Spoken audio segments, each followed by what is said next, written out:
What I want to show here is an NTC sensor from a washing machine, which I've removed and I've put into a bowl of water to simulate a washing machine.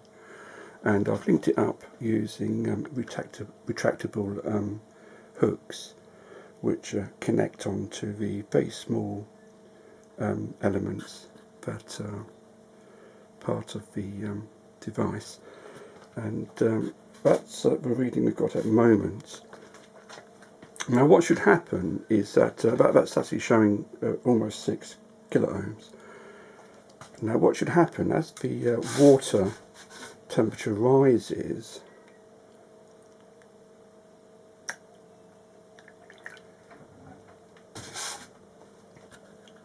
the resistance should drop.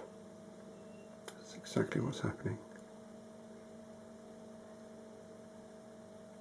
Very quick reaction.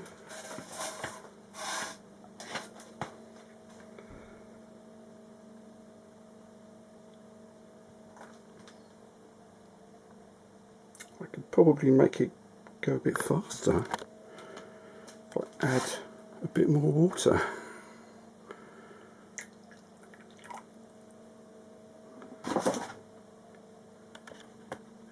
Yep, that's going much faster now.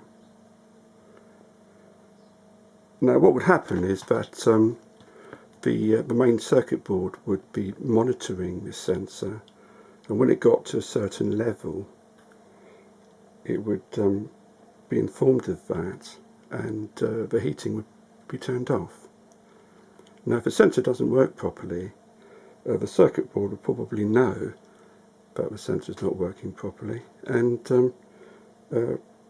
turn off the heating. So what the owner might think is that the heating has failed, like these elements have failed. In fact, it's the sensor that's failed. So taking it out, putting it in a bowl of water like this and just checking to see that the resistance does drop, as it should do, is a way of testing to see whether the sensor actually is working like it should.